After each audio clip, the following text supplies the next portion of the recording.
So in this video we're gonna check if EMPORIA Smart 4 has a stereo speaker. So in order to do this, first we'll need to locate all of the speakers on this phone. So the first one is right here, and that's a call speaker. So when you're getting called and talk with someone, usually the sound comes from this one. And the other speaker is located on the back of this phone right here. There's a speaker.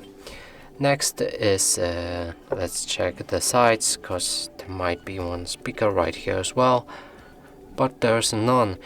So now, to determine if that's a stereo speakers, we'll need to play music, cover each speaker with our finger, and if the sound is disturbed, this means it's mono speaker and not stereo one.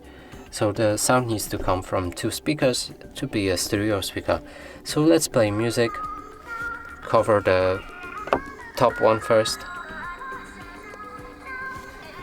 Now let's try bottom one.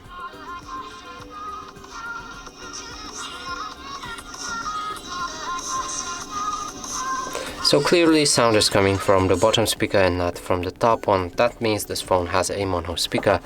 And that's it for this video. Hope you like it. Please consider subscribing to our channel, leave a like and a comment below.